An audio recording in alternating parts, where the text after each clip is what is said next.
The border that travels along Texas and Mexico is called the Rio Grande Valley.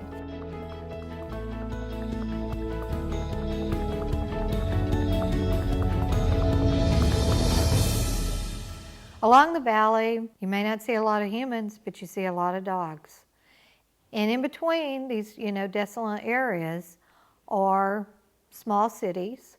You have Harlingen, Texas, you have McAllen, Texas, Mission, Texas. So in all this area, you have a ton of stray dogs. Some of them end up in these shelters along the valley. Sadly, when they do, there's not really much traffic for adoption. The only way that really most of the dogs get out is transporting them out of the valley. Luckily for us, there are some dedicated rescue organizations along the border. The Paw Posse works out of the Rio Grande Valley, and down there there's an epidemic proportion of stray animals on the streets due to just no real spay and neutering programs in place. Cal is an incredible guy. He drives all the dogs from the valley to Dallas. The drive up here was about 10 and a half, 11 hours. The dogs, they behave quite well on the trip. It's unbelievable. Once the van starts moving, the dogs settle in like they actually know they're going to someplace better.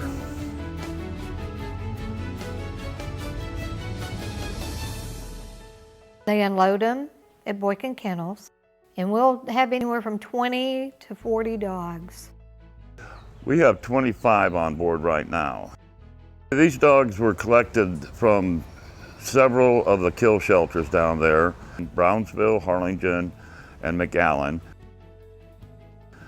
McAllen to Brownsville is about 65 miles, so there's a lot of traveling back and forth in the valley just to get this job done. The number, it varies to how many dogs that are prepared to go, because they have to have health certificates before they're brought up. They need to be clean.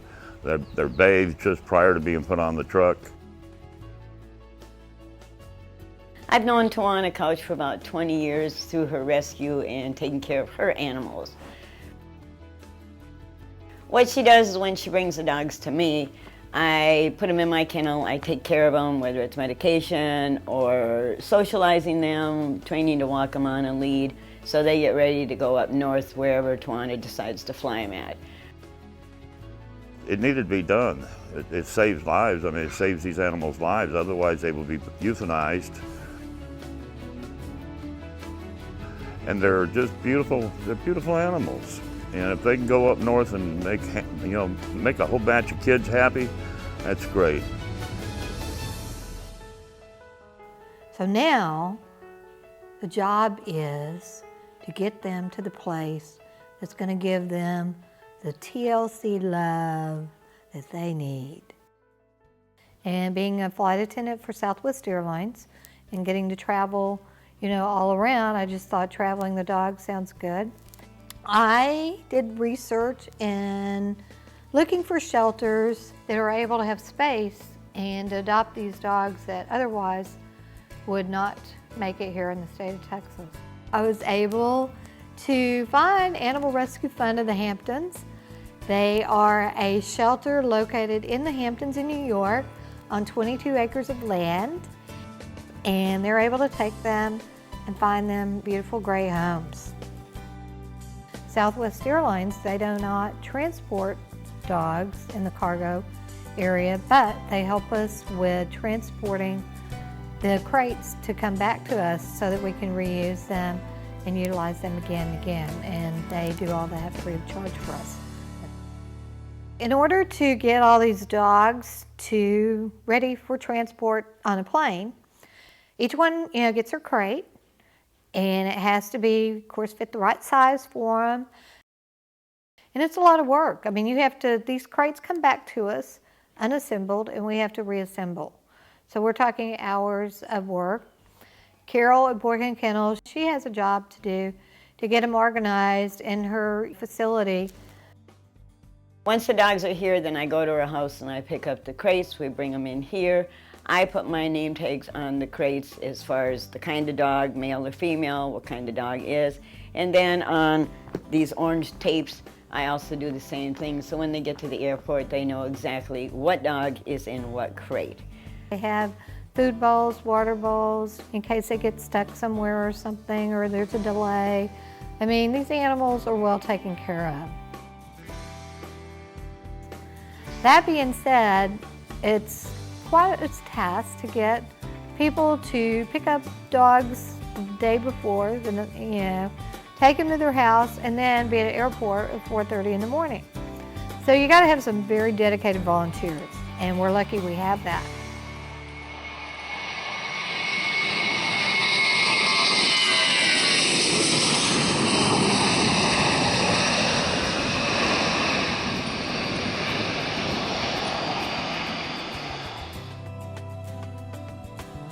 We're here at American Airlines Center, the cargo area at DFW Airport, and we are shipping 17 dogs today. We use American Airlines, and they have us all set up where they're used to the volume that we're able to transport.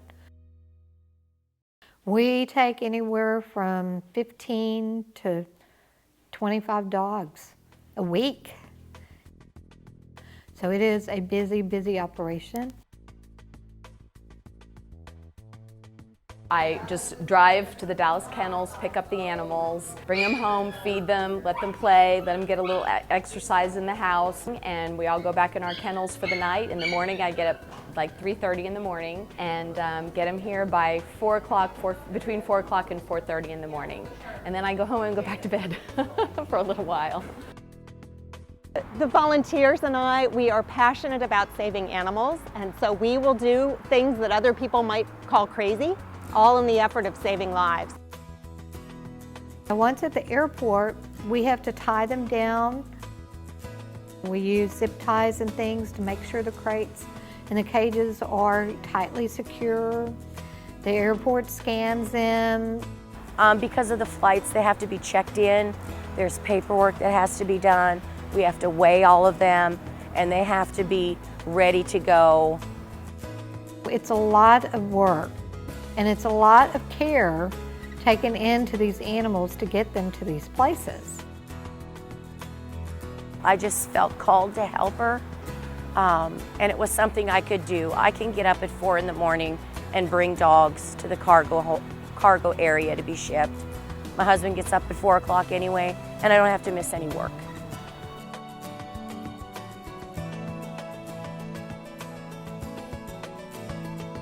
When we save these dogs, we open up a kennel for another dog. So we say for every one dog you rescue from a shelter, you have saved 2 dogs' lives. It's not a huge time commitment, and you get a big impact in saving a lot of great dogs. So all the bags and everything are on. Everybody's on. And they're the last to get on. The dog's temperature in the cargo versus the cabin, they acclimate it where it is cooler, because a dog's temperature is not the same as ours. So the pilots, know to acclimate the temperatures underneath the cargo to make them comfortable.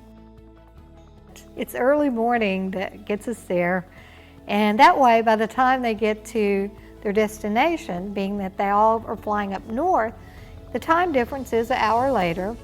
So, and most people want to come after the dogs during working hours where the shelter's still open. So by the time they're processed and gotten to these places, it's usually, after lunchtime or a little after lunch or something, maybe a little before lunch, and they're the first to get off. So, and then they're immediately taken to the building where, they're able to get processed and picked up. So really, it's, they travel like us now. And actually, I'm understanding that some of these dogs live better than I do when they get up there. So it is a process to prepare these dogs for traveling, but the end result is that they are able to get to places, other states that have empty shelters and able to make room for them and to find them forever homes.